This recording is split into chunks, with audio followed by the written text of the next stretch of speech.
જય શ્રી સ્વામિનારાયણ। આજના સત્સંગમાં કપોળ કલ્પિત જે મન ઘડી વાતો નંદ સંતોના નામે આજે જે આસુરી તત્વો જે દુરાગ્રહ રાખી અને એવા દુષ્પ્રચાર કરી રહ્યા છે કે વાતું છે તે તો કે સાચો હીરો છે કે કોઈનો હીરો છે, તેની તપાસ માટે સાચા ઝવેરીની જરૂર પડે કે કોઈ બીજાને તેની ખબર ન પડે, પાત્રતા વગર એમ કે આ વસ્તુ ખબર ન પડે એમ કે આવા ઘણા કહેવાતા બધા ગુરુજીઓ લેબલો મારે છે। ઘણા ગુરુજીઓ તો આગળ એનું આપણે ખંડન પણ કર્યું કે સગીમાનું દૂધ છે। એટલે આવી બધી વસ્તુઓ લોકોને મુમુક્ષુ આગળ મૂકી અને ભ્રમિત કરવાનો એક નિષ્ફળ પ્રયાસ કરી રહ્યા છે। ખરેખર સ્વામીની વાતો સાચી હોય, ગુણાતીતાનંદ સ્વામી અને ગોપાળાનંદ સ્વામીની વાતોની ખાસ કરીને વાત કરીએ છીએ તો પછી એ વાતો શાસ્ત્ર આધારે મળતી આવવી જોઈએ, બરાબર। તો એની અંદર જે આવતા બધા વિરોધાભાસ આપણે ઘણા વિડીયોથી એની ચર્ચા આપણે કરી જ છે। ગુણાતીતાનંદ સ્વામીની વાત શું હોય કે ગોપાળાનંદ સ્વામીની વાત શું હોય, તો પછી એ શિક્ષાપત્રી, સત્સંગી જીવન, વચનામૃત એનાથી જે વિરોધાભાસ દર્શાવે છે તો આજના ગુરુઓ તેનું સમન્વયન કેમ કરતા નથી? એટલે આવી રીતે ખાલી બોલવાથી કાંઈ ફરક પડતો નથી, બરાબર। હવે જે દ્રષ્ટા લડાવીને વાત કરે છે કે હીરો હોય તેની ફરક તો સાચા ઝવેરીનો હોય, પણ આ જે કહેનાર મૂર્ખ શિરોમણી, બરાબર, પંડિતમ મન્યમાન આવા જે અજ્ઞાની જે ગુરુના ચેલકાઓ, એને ખબર નહીં હોય કે ભાઈ સુરતની અંદર મુખ્ય જે સુરત છે તે હબ છે હીરાનું, ડાયમંડનું। તો જોઈએ તો આજે છેલ્લા 5-7 વર્ષથી જે ચાઇનાની અંદર બનતા ડુપ્લિકેટ હીરા, જેને સિન્ડિકેટ હીરા પણ કહેવામાં આવે છે, સીડી તરીકે, સીડી ડાયમંડ તરીકે ઓળખવામાં આવે છે, તો એ સિન્ડિકેટ હીરા જે છે તે રિયલ ડાયમંડ એટલે કે ઓરિજિનલ હીરા જેવા જ દેખાય છે। ભલો તમે લાવો ઝવેરી, બરાબર, સાચો હીરો મૂકીએ અને એ સિન્ડિકેટ ડુપ્લિકેટ હીરો આપણે એની પાસે મૂકીએ ચાઇનાનો બનાવેલો, તો કોઈ માણસ એને ઓળખી શકતું નથી। એના માટે સ્પેશિયલ એવા મશીન બનાવવામાં આવ્યા, હીરાની પરખ થાય કે આ ભાઈ સીડી ડાયમંડ છે, બરાબર, સિન્થેટિક હીરો છે। એટલે સિન્થેટિક હીરાની કોઈ કિંમત હોતી નથી, મામૂલી કિંમત હોય, જ્યારે રિયલ ડાયમંડ હોય ઓરિજિનલ તેની અઢળક કિંમત હોય છે। એટલે આ લોકો જે મૂર્ખાઓ એવા જે આવા જે દ્રષ્ટાંતો આપે છે, પણ ખરેખર દ્રષ્ટાંત અને સિદ્ધાંત એ મળતો હોવો જોઈએ। તો હાલના તબક્કાની અંદર આપણે આ જે હીરો અને વેપારીની જે વાત કરે છે ઝવેરીની, તો આજે કયો એવો ઝવેરી છે કે આ જે કહેવાતા ચાઇનીઝ હીરા, સિન્ડિકેટ હીરા, સીડી ડાયમંડ તેને પારખી શકે? આ ફક્ત ને ફક્ત મશીન, કોમ્પ્યુટર દ્વારા જ આની પરખ થઈ શકે, બાકી કોઈ માણસ રિયલ રીતે આને પારખી શકતો જ નથી। એટલે કહેવાનું મારું તાત્પર્ય એવું છે કે સ્વામીની વાતોને ડંફાસ મારતા એમ કહે છે કે અમે લોકો એમ કે સ્વામીની વાતો ઓળખી શકીએ છીએ કે એ વાત સાચી છે, ને બીજા બધા કહેવાતા જે આનો જે વિરોધ દર્શાવનારો વર્ગ છે એમ કે તે સ્વામીની વાત માનતા નથી, એને એનું જ્ઞાન નથી પૂરેપૂરું। પણ જો તમે સ્વામીની વાતની અંદર આપણો મુખ્ય વિરોધ કયો છે તો અવતારોનું જે ખંડન કરવું, ભગવાનના અવતારોના ધામોનું ખંડન કરવું, અવતારોના જે શાસ્ત્રો તેનું ખંડન કરવું, એને ઉતારી પાડવા, એનું કલ્યાણ નથી થયું અવતારનું, કે એ રામકૃષ્ણથી અવતાર ભગવાન સ્વામિનારાયણ નોકર ચાકર છે, એના ગ્રંથોની અંદર એવા શબ્દો વાપરે છે કે ભાઈ એની અંદર સ્વામિનારાયણનો કામ ઉવાળો છે એમ કે આવી બધી જે બીભત્સ વાણી છે તેનો આપણે સખત પ્રમાણમાં આપણે એનો વિરોધ દર્શાવીએ છીએ। અને એવું આપણા મૂળ જેને તમે સર્વોપરી સર્વ અવતારી કહો છો, તો ભગવાન શ્રી સ્વામિનારાયણ કયા ગ્રંથની અંદર એવું લખેલું છે? જે ભગવાન શ્રીજી મહારાજને તમે સર્વોપરીને સર્વ અવતારી માનો છો, એવા ભગવાનની લખેલી શિક્ષાપત્રી, બરાબર, એ ભગવાને કીધું મારી વાણી એ મારું સ્વરૂપ છે, તો એ ભગવાનની સ્વરૂપરૂપી વાણી તેની એક પણ આજ્ઞા માનવી નથી। 29મો શ્લોક જુઓ, 21મો શ્લોક જુઓ, તો એ આજ્ઞા માનવા કોઈ તૈયાર નથી। સ્પષ્ટ રીતે 29મા શ્લોકની અંદર લખેલું છે કે જે શાસ્ત્રને છે શ્રી કૃષ્ણ ભગવાનના વારાધિક અવતારનું યુક્તિ કરીને ખંડન કર્યું હોય તેવા શાસ્ત્ર ક્યારે માનવા પણ નહીં, સાંભળવા પણ નહીં। તો પછી આવા શાસ્ત્રો આજે કેમ વેચાય છે મૂળ સંપ્રદાયની અંદર? એની કથા વાર્તા થાય છે અને કહેવાતા ગુરુજીઓ ઠેર એના ચેલકાઓને આવી રીતે દબાણ કરીને કોઈનો વિરોધ દર્શાવે તો ગાલા ગલોચી બરાબર ધમકીઓ મારે છે, આમ કરી નાખો ને ફલાણું કરી નાખો ને વોટ્સએપ પર બીભત્સ ભાષાની અંદર લખે છે સંદેશા, અને ઘણા તો ગુંડાગીરી પર ઉતરી આવીને મારી નાખવા સુદ્ધાની એ લોકો આટલી નીચ હદે આ લોકો ઉતરી આવેલા છે આ લોકો. કારણ કે આની પાછળનું મુખ્ય કારણ એ જ છે કે ગુરુજીઓ આજે પોતાના ચેલકાઓની આગળ આ વાતો સાચી છે એવું સિદ્ધ કરી શકે તેમ છે જ નહીં. કારણ કે વાત સાચી હોય તો જેટલા અમે જાહેરની અંદર એમને પડકારીએ, હજુ બી પડકારીએ છીએ. તાકાત હોય આવો શાસ્ત્રાર્થ કરીએ, તમારી તાકાત હોય તો ગુણાતીતાનંદ સ્વામીની વાત ને ગોપાળાનંદ સ્વામીની વાત અમે તમને બધી કેટલીક વાતો કાઢીને બતાવીએ. બરાબર, એ મૂળ સંપ્રદાયના સિદ્ધાંત સાથે મેળવીને આપો. ગોપાળાનંદ સ્વામીની વાત છે તો ગોપાળાનંદ સ્વામીના જે કહેવાતા મુખ્ય જે ગ્રંથો ગોપાળાનંદ સ્વામીએ લખેલા સ્વસ્તે ઉપનિષદો કે વ્યાસસૂત્રો કે ભાગવત કે ભગવદ્ ગીતા આદિ પર એનાથી વિરોધાભાસ દર્શાવે છે. તો એનો સમન્વય કરતા નથી અને ખાલી આવી રીતે ફાંકા મારે છે, હોલા મારે છે કે આ તો હગીમાનું દૂધનું ધાવણ છે. એમ કે હગીમાના દૂધના ધાવણની અંદર આપણે વાત કરીએ પ્રમાણે આપણે એવા લેબોરેટરીની અંદર ટેસ્ટ થયા કે જેની અંદર ઝેરી તત્વો આપણે જોવામાં આવ્યા. એની પાછળનું એક જ કારણ દેખાયું કે જંતુનાશક જે દવા શાકભાજી આદિની અંદર આવે છે તો એ માની અંદર ખોરાક દ્વારા જાય છે અને એ ખોરાક છે એ દૂધની અંદર પણ દેખાયું. એટલે આજના સમયની અંદર સગીમાનું દૂધ જે છે તે પણ 100% છોકરા માટે શુદ્ધ આહાર નથી એવું સિદ્ધ થઈ ગયું. કારણ કે દરેક વસ્તુની અંદર જંતુનાશક દવાના ઉપયોગ કરવામાં આવી રહ્યા છે. હવે આ લોકો બીજી વાત કરે પાત્રતાની, બરાબર પાત્રતા જોઈએ, પણ પાત્રતામાં જોઈએ તો જે ચાઇનાવાળાએ એ પાત્રની વાત કરે છે કે સિંહનું દૂધ હોય તો સોનાના પાત્રની અંદર ટકે આ તે, પણ કેમિકલવાળું સોનું દેખાયું. આજે ચાઇનાવાળાએ ચીને આજે ડુપ્લિકેટ સોનું પણ માર્કેટમાં મૂકી દીધેલું છે જે સોનાને કેમિકલ સોનું તરીકે ઓળખવામાં આવે છે. તો આવા સોના અને આપણું રિયલ સોનું, રિયલ ડાયમંડ, રિયલ ગોલ્ડ બરાબર આજુબાજુ મૂકવામાં આવે તો બહુ આશ્ચર્યચકિત થાય. ભાગ્ય જ કોઈને ખબર પડે એ ટાઈપનું સોનું પણ આજે માર્કેટની અંદર ફરતું થઈ ગયું છે. તો પછી આ બધા જે દ્રષ્ટાંતો આપે છે પહેલાં ભાઈ આગળ પાછળની તપાસ કરો. આ બધા તમારા જે બધા દ્રષ્ટાંતો છે 16મી સદીના છે બરાબર, ને આજની 21મી સદીની વાત કરો તમે, ને હું જમીન પર એને બધી વાતો કરો, આ બધા ગપ્પા હાંકવાના બંધ કરી નાખો.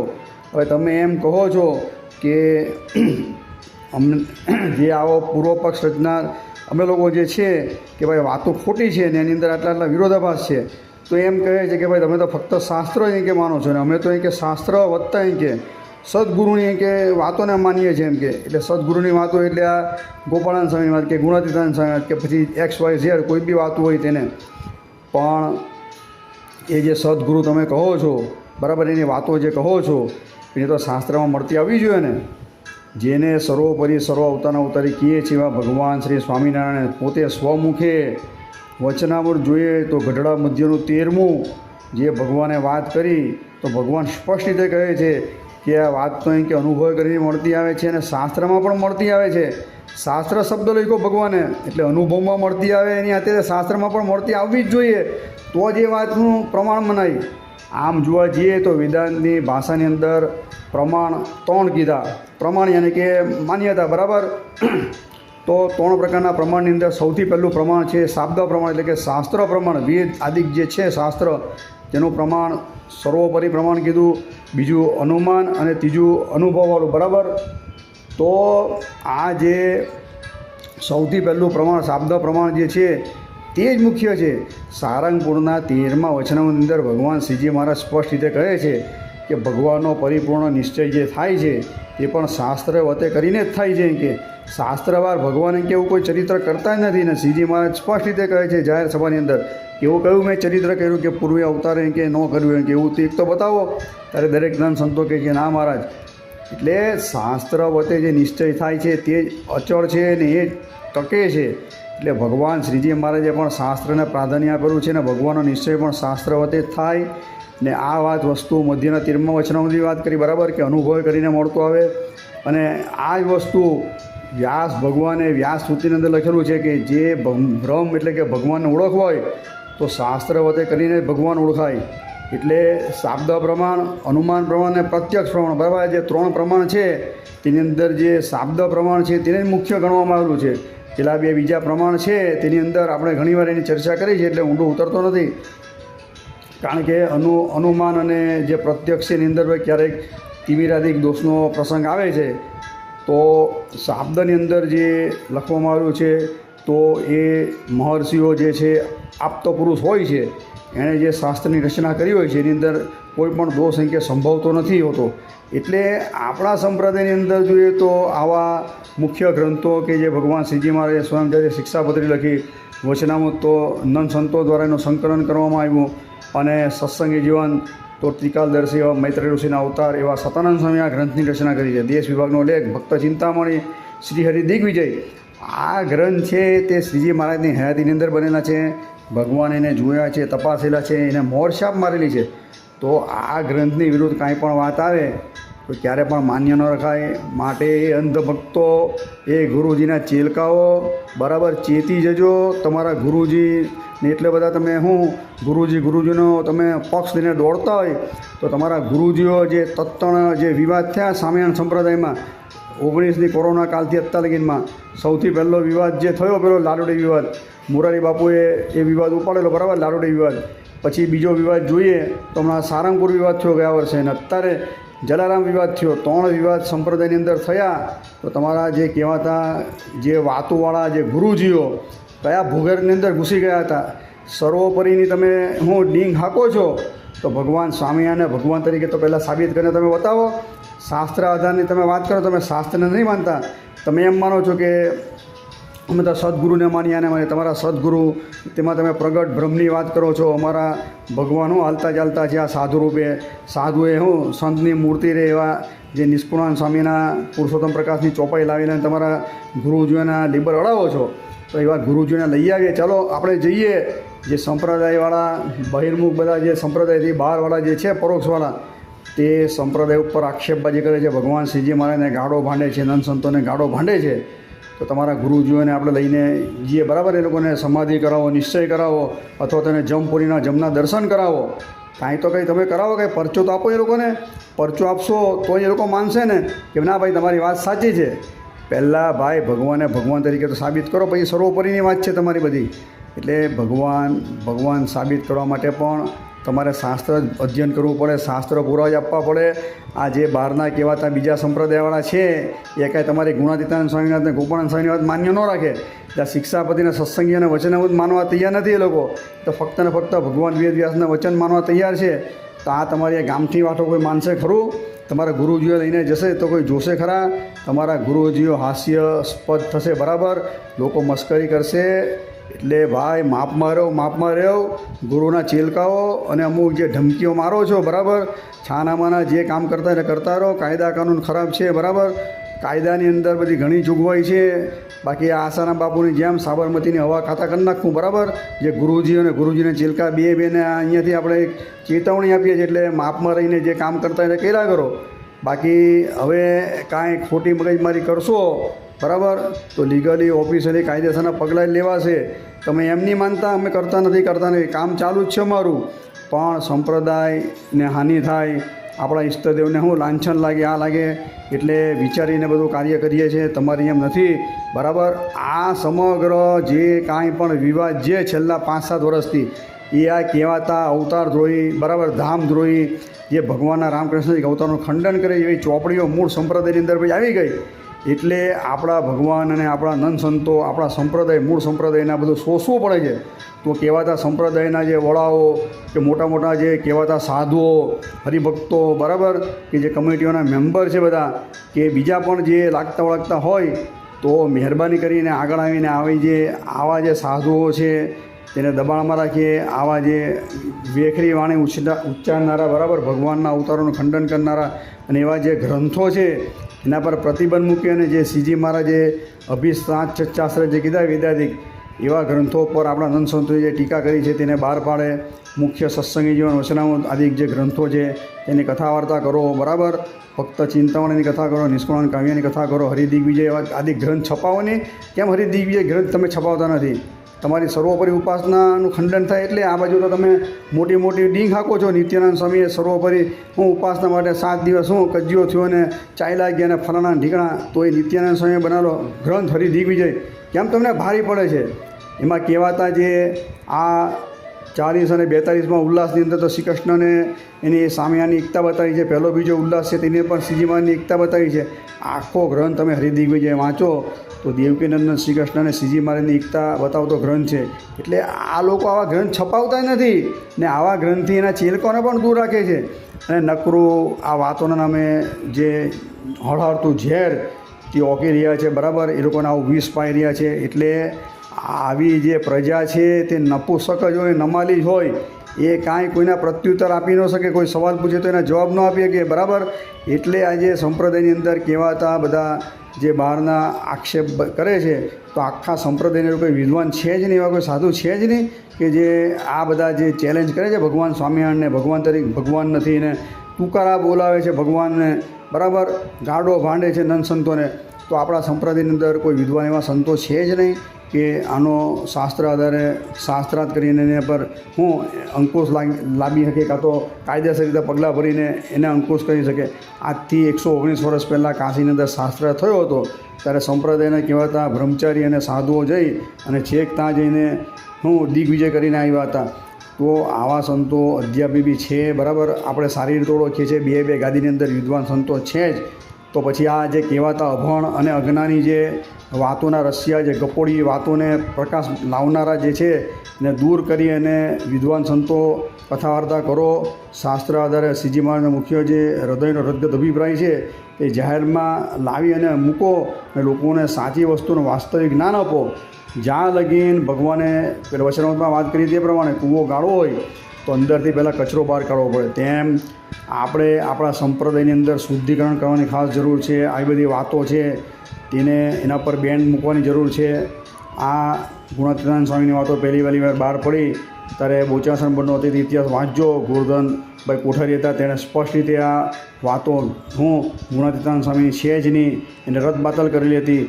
આચાર્ય શ્રી આનંદ પ્રસાદજી મહારાજની આજ્ઞાથી બનનો ઇતિહાસ આખો વાંચો તો કેટલા વિરોધાભાસ આવે છે. દરેક વાતની અંદર એનો ખંડાનાત્મક કરવામાં આવ્યું કે કેટલો શાસ્ત્રથી વિરોધાભાસ દર્શાવે છે. આવી વાતો ગુણાતીતાનંદ સ્વામી ધામમાં ગયા પછી 35 વર્ષ રહીને પહેલી બહાર પડી ચોપડી, એનું કેટલું વજૂદ હોય. એટલે એનો કોઈ સંગ્રહ કરતા પણ નથી.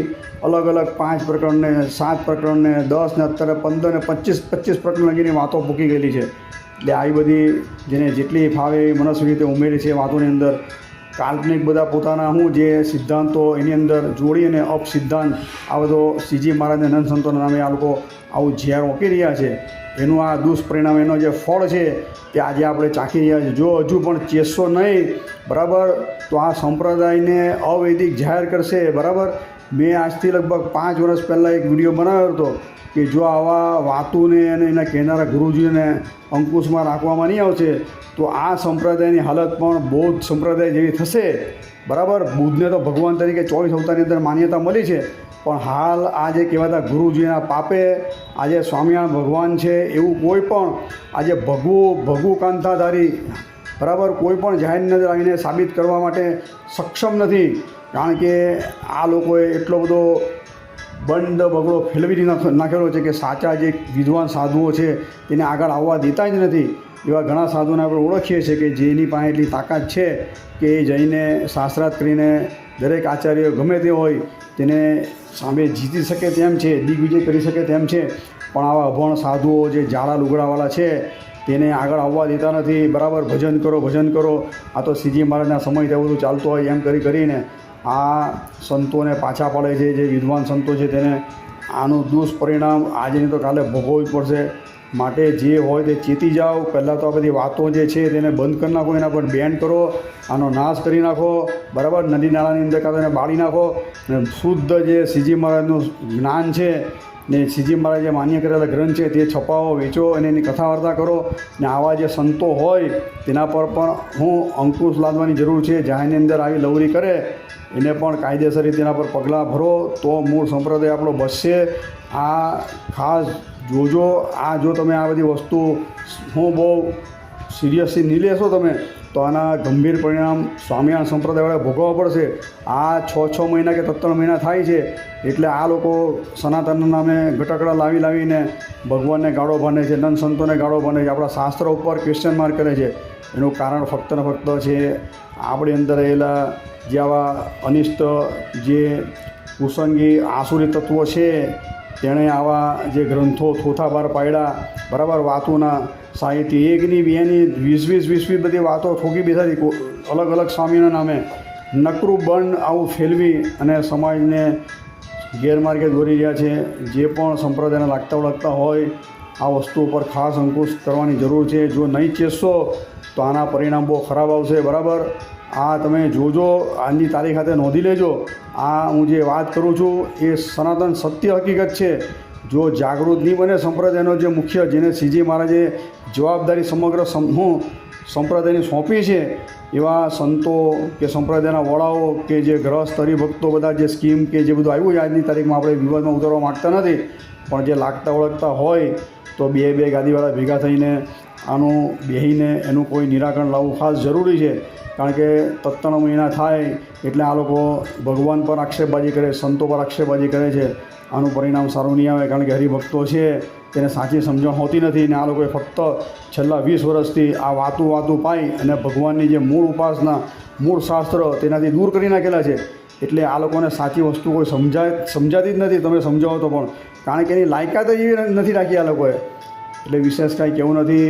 સંપ્રદાયનું શુદ્ધિકરણ કરવાની ખાસ જરૂર છે. અને આ જે હીરાના વેપારીની વાત કરે છે કે પાત્રતાની વાત કરે છે તો આપણે એના દ્રષ્ટાને પણ સગીમાનું દૂધની વાત કરીએ તો દરેકની અંદર આજે આવા વિષવાળા જે કેમિકલોવાળા દ્રવ્યો જોવામાં આવે જ છે. એટલે ભાઈ દ્રષ્ટાને સિદ્ધાંત પહેલાં મેળવીને પછી વાત કરો.